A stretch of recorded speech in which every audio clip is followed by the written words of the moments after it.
Hello, and welcome to the How to Make a Film podcast. My name is Dan Freeman, and I'm in Britain. And my name is Sean Hurley, and I'm in New Britain. How are you doing? I'm doing well. How about you? I'm okay. Bizarrely, I got bitten by an insect that was so small that I didn't notice. And now I've got an enormous swelling on my leg, and I am having to take antibiotics. And the type of bug is not known? I mean, is it a spider or a bee? Or It's the sort of characteristic of the British fauna that we don't have anything dangerous. Huh. We have vipers. You don't see them very often, and you get bitten by them very, very rarely. I mean, you hardly ever. Viper? We only use that as a reference to like a mythological creature. Is that a type of snake, though? Yeah. A viper? Yeah, what do you call them? A viper? An adder? Do you call them adders? No.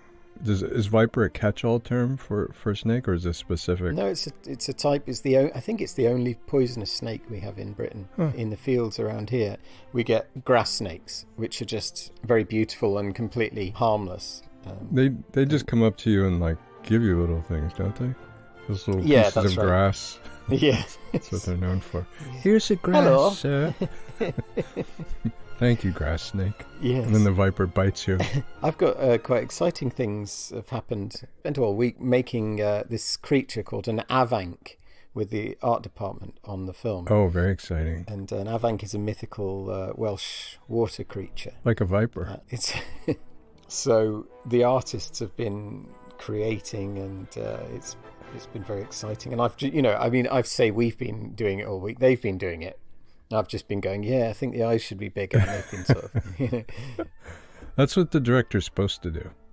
Yeah. You just come in and you say, you know what? How about a little less red? But that must be exciting for them to be sort of whole cloth creating a creature, that doesn't have rules. I think it is, yeah. I mean, it's bizarre that because the artist made it, and then the creature effects guy's going, well, where's its nostrils? And we're going, oh yeah.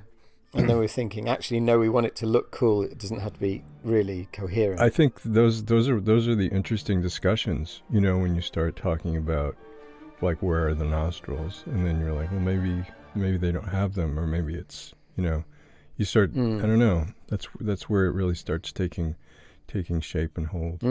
Have you ever worked on anything with a monster in it? No. I mean, we did work on Game of Thrones for a while. I remember that scene I mocked up with my son for you. Oh yes, Thank you so much. Yeah, that was. So I worked with Steve Conrad, and he was for a little while working on one of George R.R. Martin's novella series.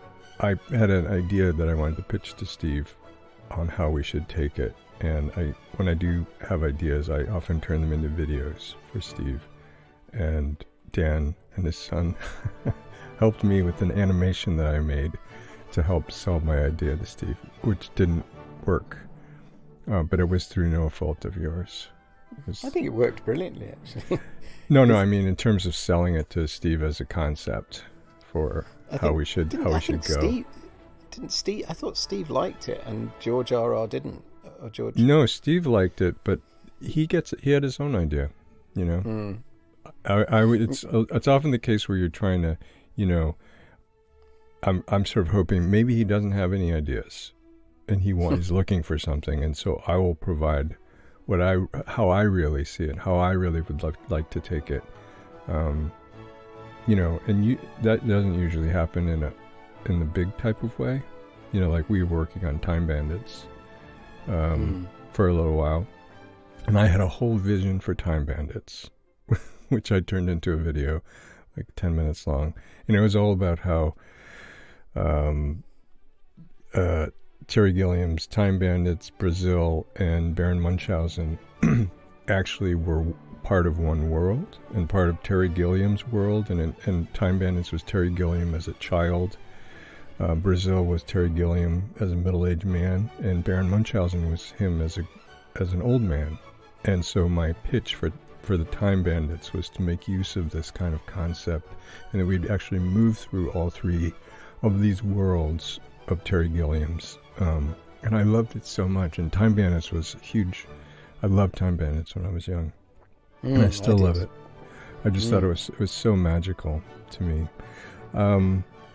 But Steve loved my pitch, but also himself. He had his own ideas, like his own way that he wanted to take it. But anyway, I love pitching things in sort of video form, despite the fact that I'm pitching them to somebody who's himself full of ideas. I want to chip in to explain that thing, because that pitch, that idea, when we were doing the Game of Thrones thing, the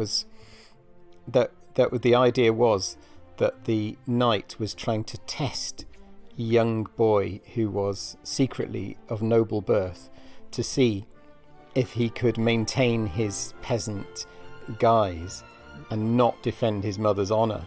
So right. what that actually ended up being was me shouting abuse at my son about his mother, going, "Your mother's a," and him having to go sort of agree with it. I loved it. I felt like that excited you. You it excited more me. More than happy to do it.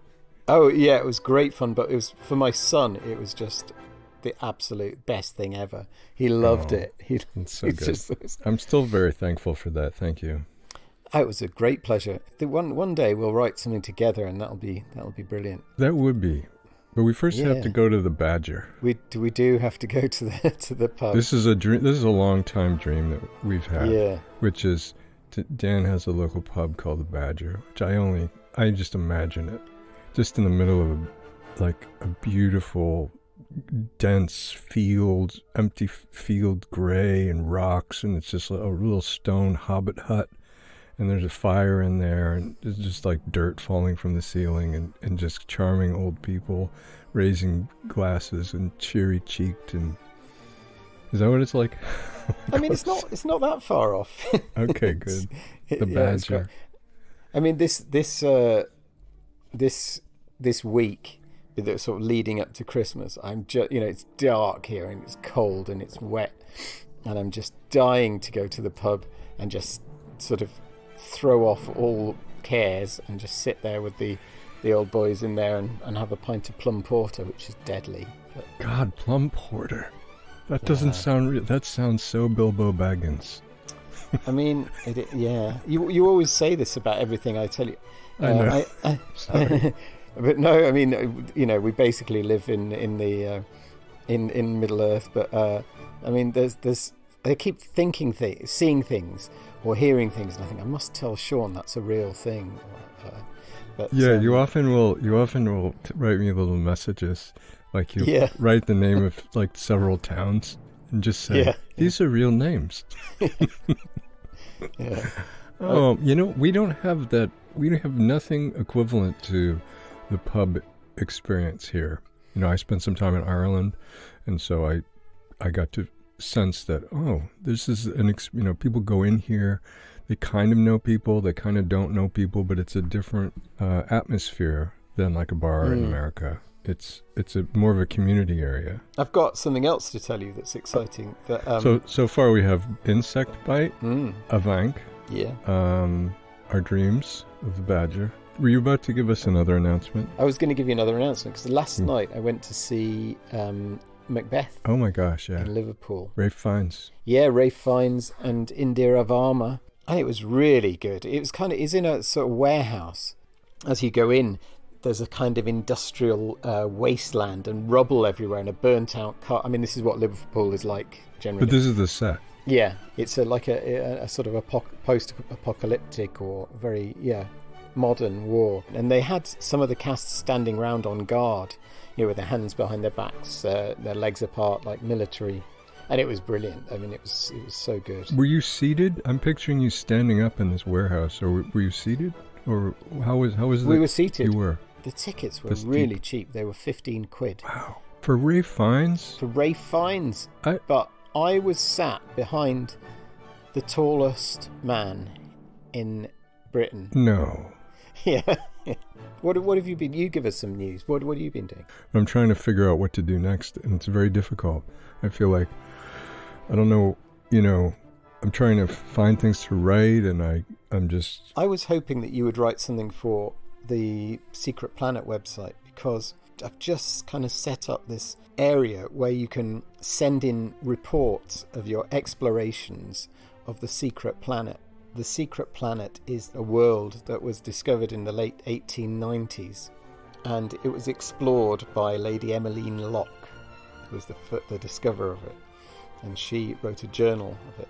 But we're opening it up so that other explorers can send in their notes, their expedition reports. Is this almost like art, like the old-fashioned National Geographic gentleman traveler sending back his notes to the dusty group sitting in London? It's exactly like who that. Financed this journey. Yes, I love that. I would do that. Write a report. I feel as a writer person, I don't write anything that I don't want to either speak or have spoken. Like if I sent in a report, I would like to like speak it. You know, I'd like to deliver it. Or is there any way to do that, or is it just like that would be great. I mean, I think. Okay. I wonder if because you've got because you then expanded into radio and you then TV. I mean, maybe you've got greater scope and you've got more tools in your box now, haven't you?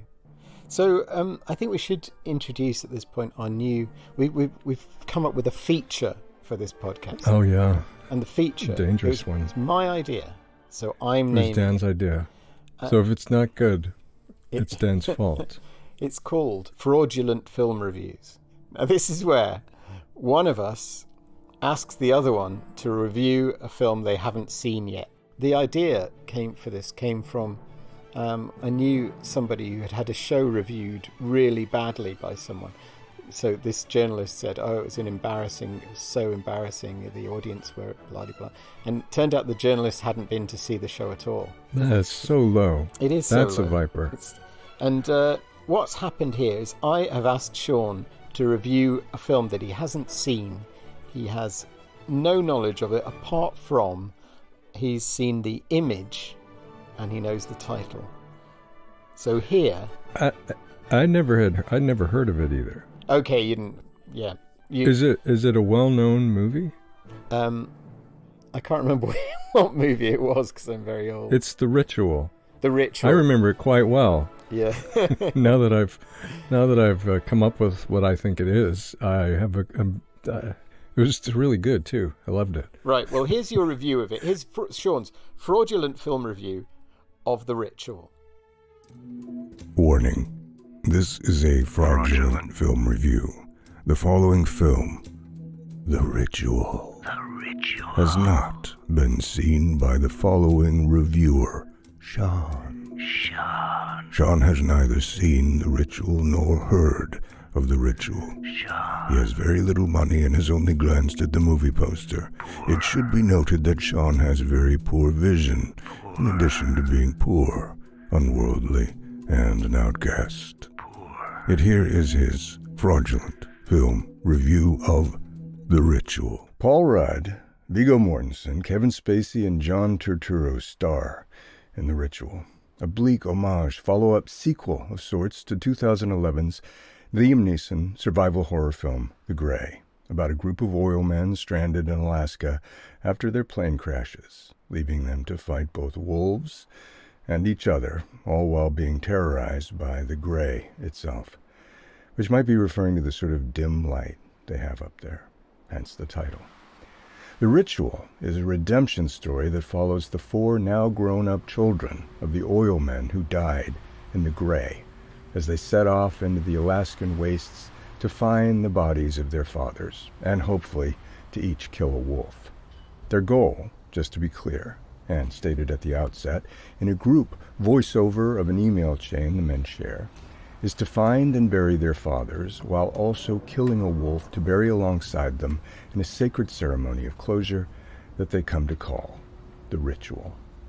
Things, of course, go poorly right from the start.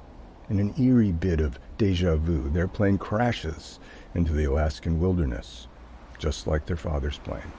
To their shock, horror, and then eventual gratitude, however, the men discover that they've crashed not only into the awful Grey area their fathers crashed, but directly into their father's crashed plane. Which leads to the now famous catchphrase from Kevin Spacey, uttered as the four men are sifting through the wreckage of their plane, as Spacey lifts a rusty old plane wing from the snow and says, "Guys, this isn't our plane wing." Which leads Viggo Mortensen into the second most memorable line in the film, "We fucking crashed into our own daddy's crashed fucking plane. Fuck." And then to the third most memorable line from Paul Rudd, "What are the odds of that kind of daddy crash plane thing?" And to the fourth from John Turturro, which makes better sense when you learn, as I did, that his part was meant to be played by Jeff Goldblum. There aren't odds for that. I mean, sure, mathematically, I could tell you the odds are 17.2 billion to something approaching zero. But this is life, not math. This is 1, not 0. And of course, the reason Jeff Goldblum isn't in The Ritual as one of the four sons is that he was in the original The Grey with Liam Neeson, and was a coward, and died in that movie very early on, and which film he regrets making because he didn't come off well. Or, as he says, "I didn't seem very Goldblummy in that one." At any rate, as the four sons, concussed and bleeding as they are, begin to wrestle with the lonely, awful spookiness, as Paul Rudd calls it, of the son plane crashing into the father plane, suddenly Paul Rudd realizes something else. "Guys," he says, "this is actually perfect." To which Viggo Mortensen spits blood and says, "What the fuck are you talking about, cowboy? We crashed into our daddy's fucking plane. How is that perfect?" "Exactly," Paul Rudd says. But he whispers it in such a way that you don't think anyone else heard it, because it's so very, very, very windy in this gray. But they did hear it, you realize, as Kevin Spacey says, "No, guys, he's right. We couldn't have crashed into anything better."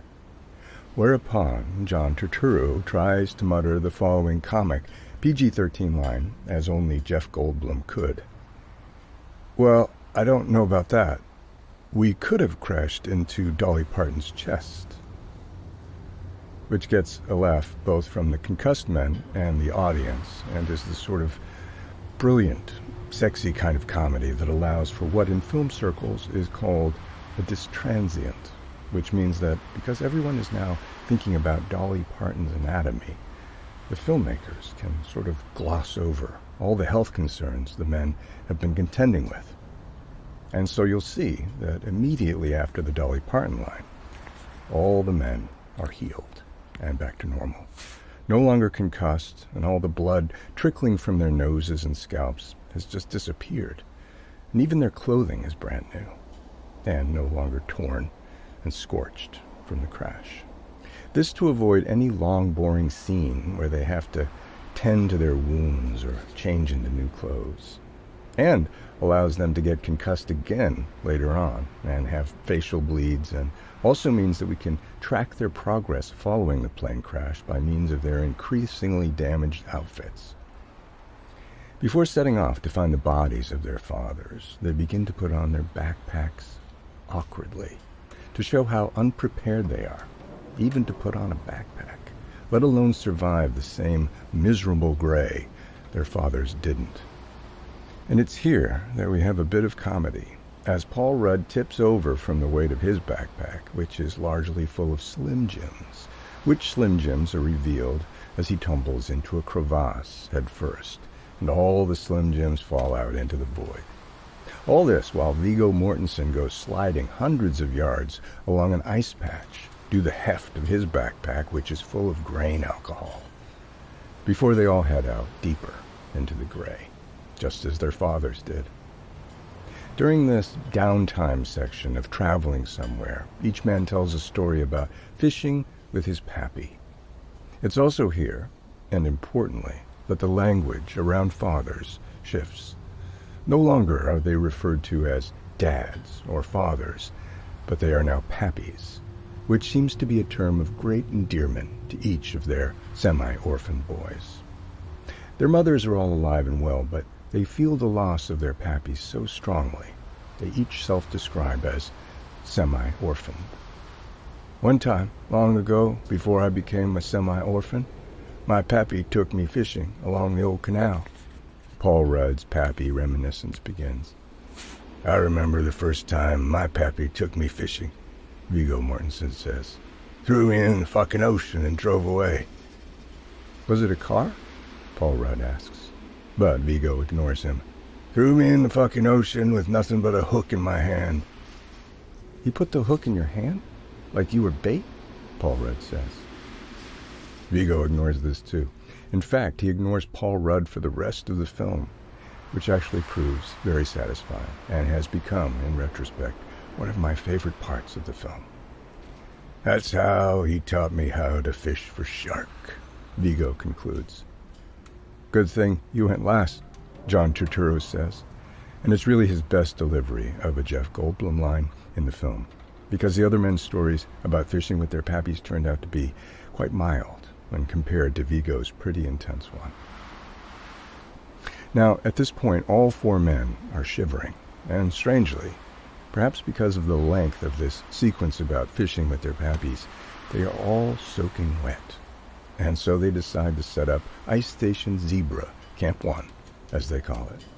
They make a fire using a combination of icicles and snow and a chemical that only Jeff Goldblum could have invented called Snow Spark, that allows you to set fire to anything frozen. I'm glad you invented Snow Spark, bro, Paul Rudd says to John Turturro, but I wish you could have done something about the color. Because the firelight from the snow and ice blazing along due to the magic of Snow Spark is not cheery and warm and yellow and gold and red, but the eerie, luminescent purple of a black light. And it's here that a kind of giggle fit overtakes the soaking wet men, as the only thing they can see of each other in the very black-lit gray is their glowing white teeth. And that's when Jeff Goldblum, and you forget here it's John Turturro because all you can see is teeth, that's when Jeff Goldblum spots the chilling addition of a fifth set of glowing teeth. Guys, he says, there are 5 mouths here. And according to my best recollection of the plane manifest, there are only 4 of us.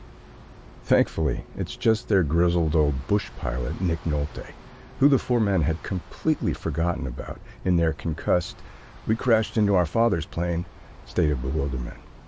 Nick Nolte tells them all to fuck off, and then sits miserably down beside the crackling ice and snow of the blacklight fire.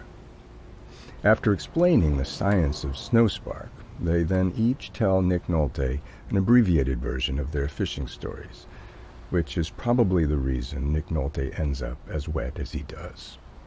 But when Nick Nolte doesn't seem charmed by tales of fishing with Pappy, fuck off is all he says again, they ask why he's being such an old cuss. And that's when Nick Nolte tells them that he's been a bush pilot in this miserable frozen wasteland since he was a baby duck. And the only good thing out here is a dead thing. And the only thing out here beside that is death. And more death. On that foreshadowing note, they go to bed. And when they wake up, Nick Nolte is mysteriously gone, which prompts Paul Rudd to reveal a secret. Guys, he says, I didn't want to say because I didn't understand it, but I checked his pulse at the crash site. Our pilot's neck pulse? And there wasn't one. Our pilot died in the crash. Which prompts John Turturro to confess, guys, I didn't want to confess this to you last night, but that wasn't our pilot. That was Max Amsterdam. He was the pilot of our Pappy's plane. He died in that crash 20 years ago. I know his widow. She plays tennis with my friend Albert. Hating all this mumbo-jumbo crap, Viggo Mortensen heads off on his own into the by now very grievous gray. You guys can sit here and chit-chat like a couple of boozers down at Highballs, he says, but I got a Pappy to find and a wolf to behead, because I mean to complete this, the ritual, or die trying. Jason, the 3 men follow Viggo Mortensen up and ever up until John Turturro reveals to the group that Viggo is actually taking them up K7, one of the tallest mountains in Alaska without an official name. It's actually much taller than McKinley, John Turturro says. But they only found that out later, after they made such a fuss about McKinley being the tallest. But there's a federal law called the Loophole Law that means if Alaska officially doesn't name K7, then K7 doesn't actually exist, and Alaska can continue to say McKinley is the tallest. Is that what they did with K7? Paul Rudd asks. But they did fucking name it, Kevin Spacey interrupts. Otherwise, how in the world would we be calling it K7? Jeff John Goldblum Turturro tells Kevin Spacey that K7 is a geologic designation, which means it's not on any real map, just on the handmade maps of geologists and oil men and the few crazy hermits that live up here. The maps of our pappies, Kevin Spacey says, none too happy. Pappy mappy, Paul Rudd chirps, all too happy. Which is what Paul Rudd is, in fact. Very simply and essentially and enthusiastically, Paul Rudd is nothing but all too happy.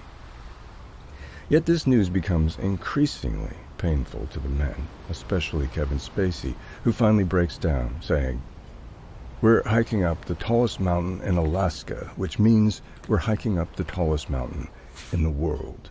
A mountain that has no name and doesn't exist except on children's crayon maps. Which means, gentlemen, we aren't anywhere anymore. Which means we aren't anyone anymore. How can we find someone somewhere when we ourselves are four no-ones in one nowhere?" It's a staggering bit of ghostly philosophy that only Kevin Spacey could deliver. Just then, Viggo Mortensen disappears into a pitch-gray snowstorm. Now, at this point, we are 2 hours into this epic sequel of sons searching for pappies, and you really do get the feeling that time is running out. At the top of the mountain, which is really quite sharp, it's like a needle up there, and in fact, John Turturro catches a snow moth, which he then pins on the summit needle like a butterfly in a butterfly collection. They stop for the night. Ice Station 0, Camp 2, they call it. There's no sign of Viggo since he disappeared into the snowstorm. Just as they're realizing how fatally long Viggo has been gone, suddenly he shows up. And he's frozen, almost to death. He's shrouded in a blanket of ice and has a tall pile of snow on his head that looks remarkably like K7 in miniature. He falls down before them like a frozen statue of an Iceman. That's when they all realize they are, each one of them, encased in ice. The fire from the snow spark was not just ice on fire, but itself burned colder than the ambient frigid air. Ice burns cold, not hot, Turturro says tragically.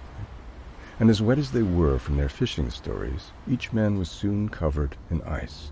So then, one by miserable one, they topple into each other like glass ornaments. Clink, clink, clink, and then fall over like buildings made of ice cubes. They lay together like this, the four men, the four boys, the four frozen bros, only their eyes capable of life darting this way and that. And that's when the four ghostly faces of their pappies appear overhead. "Happy pappy," Paul Rudd says. "Crappy pappy," Viggo Mortensen says.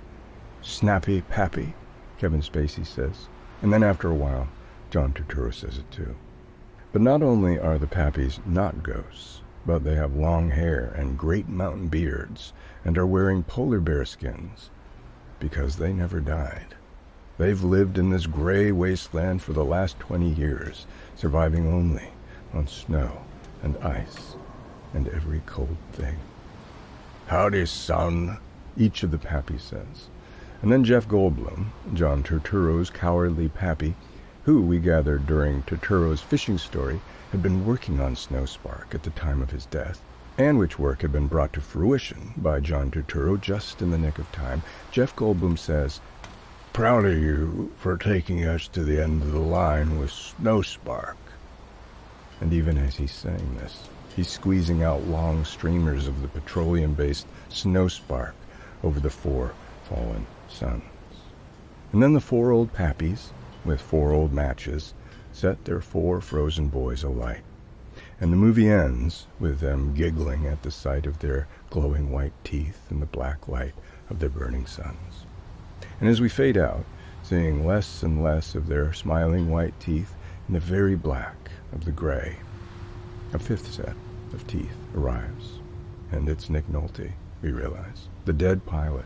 And he says, "Now it's time." And Liam Neeson says, "For what?" And Nick Nolte says, "The ritual." And the movie ends, and everyone is crying. And it's a 5-star movie for me. Have you actually seen The Ritual now? I still don't know anything about it. Okay, no. Great. Well, maybe we should. And I don't think I want to at this point. I mean, it's interesting when you on purpose don't know something about something, and then you sort of spend a little time imagining things about it. You sort of lose interest in what it was. Okay. Yeah. Not completely. I mean, I'm still a little bit like, I wonder what that was. But it's almost like something that went past me, and is in my past. And I've had an experience with it, and it was an enjoyable experience of nonsense and make-believe. But then that is more my experience with The Ritual than the movie will ever be, I think. Unless it was somehow, completely something that was made for me, right up my alley, and I would love it, so much. But if it's just a regular old movie about whatever, then I don't need. Okay, that's a good idea. So, are you going to give me one for next week? What am I reviewing? I am, but I kept thinking of movies that I thought maybe you'd know. Did you ever see Lasse Hallström's My Life as a Dog? No, I haven't seen it. So let's. Okay, I'll send you the movie poster image for that. Okay. And then you have to come up with what it is, and how great a film it is, or not. I'm going to review it. That's the whole thing. You're going to do a fraudulent film review for next week. All right, exciting.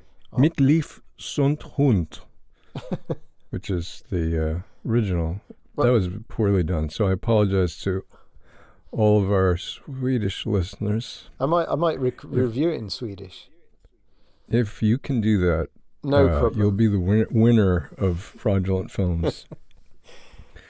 And that's going to do it for this holiday episode of How to Make a Film. Our great thanks to former listener, now producer/editor, Juliette Daum, for stepping so elegantly in and making this episode sound as sleek and sensible as it does. Thank you, Juliette. As Dan will be doing his fraudulent film review of My Life as a Dog in our next episode, we'd like to invite you to do your own fraudulent film review. Record on your phone or however you like and send your audio file along to us at podcast@secretplanet.co.uk. It doesn't have to be My Life as a Dog. Just find a movie poster of a film you've never seen and blast off into the great lightning storm of confectionery nonsense. Sign up for updates on Dan's upcoming film, Hold Excalibur, at secretplanet.co.uk. Send any questions to podcast@secretplanet.co.uk. How to Make a Film is hosted by Dan Freeman and Sean Hurley, produced, edited, and much improved by Juliette Daum.